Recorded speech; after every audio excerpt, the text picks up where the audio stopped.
Oh, yeah. That's what I'm talking about right there. Oh, my goodness.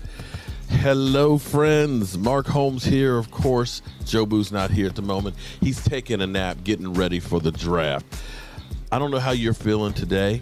I'm actually feeling pretty good because yesterday I had my draft plea. Dallas Cowboys, please, and I mean please, let's worry about the defense. You know, I know a lot of you guys aren't happy that, we didn't get Kyle Pitts and things, but listen, he went fourth overall. Do you know how much it would have cost us to get Kyle Pitts? It just would have been too much, too damn much. Jerry Jones actually said it right. He said, listen, you can't ignore your needs. And our needs, guys, let's be clear here. We need a lot of work on the defense. Okay?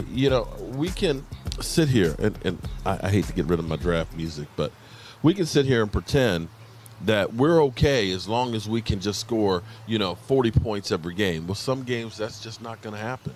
Some games, we're going to be ass. And this is where, at least, this is a start. If you dissected the Dallas Cowboys last year problems we had on the defense more than anything else, even with our offense as bad as it was, if we had been a top 15 defense, you're talking about averaging giving up like 26, 25 points or so a game, maybe even 24, 23, okay? If we had had a defense that could have done that, even with Andy Dalton, we would have been enough to win a few more games and possibly win our division. But we just couldn't really make it on decent teams, slowing down the points. And if you dissected the defense, if you looked through and said, what are the main issues we have? Well, stopping the run. My man DMV, who will be here tonight, hope you guys tune in, he put it perfectly when he said, when you control the middle of the field, you control the field. Now, we got Micah Parsons, and I know I mispronounce his name, but I'm the name butcher. Here's the thing. Here is the thing. When you think about your quarterback, okay, my man Rashid melted down yesterday because he's sitting there saying, here we are taking another wide receiver, when in reality, we ain't got nobody to block for our quarterback.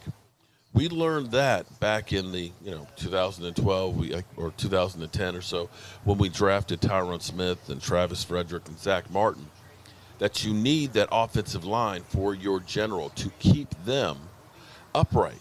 You can't have your quarterback running for their life, getting hit all the time, think that they're going to be able to make plays. Well, Micah Parsons or Jalen Smith or Van Der Esch, they're the quarterback of the defense. And the same holds true for them. You must have a line to protect them.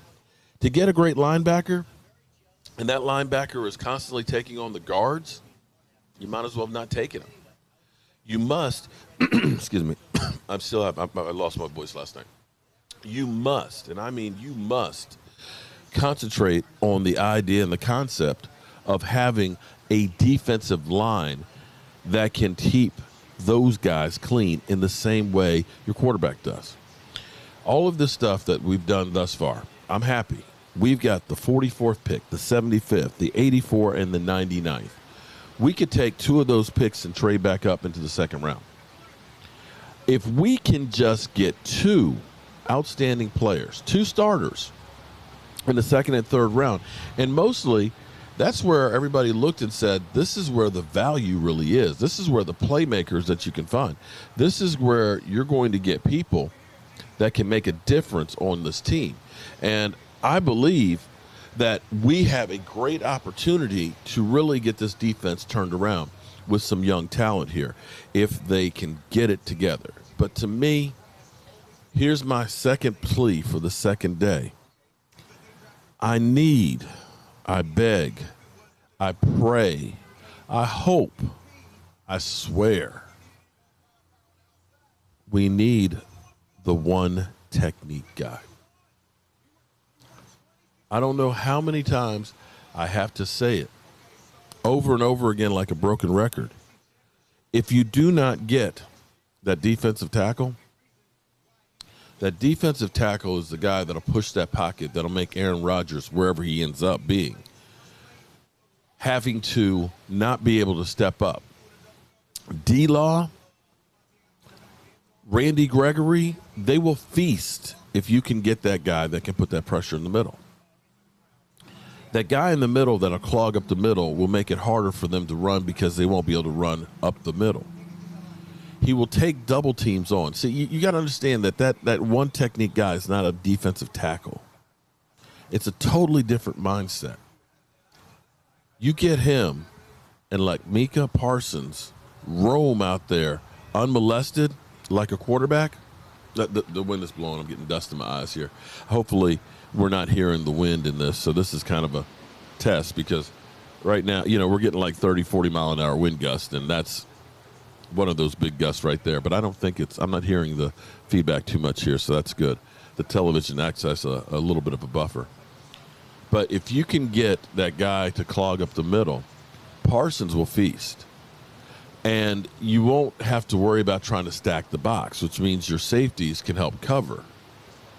It literally, the whole defense starts from the defensive line. I just haven't had time to do some of these things that I've been thinking about. But when you think about the Giants' defense,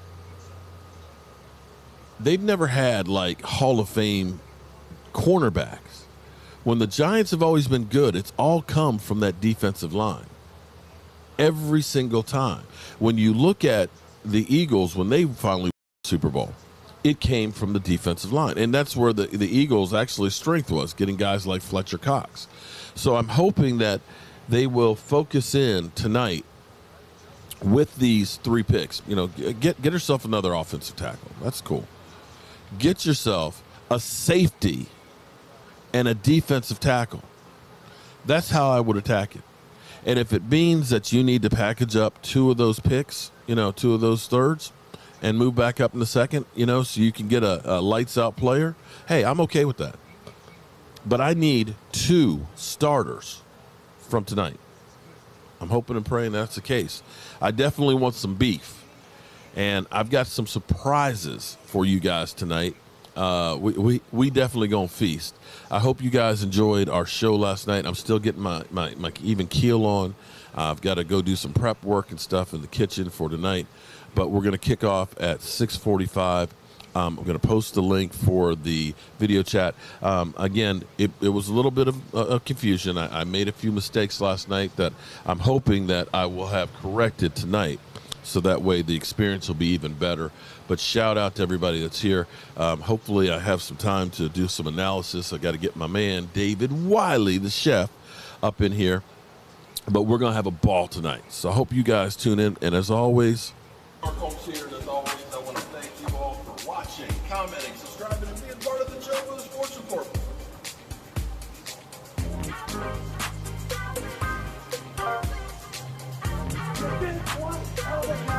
And all the thing else I got to say is, how about this? Yeah.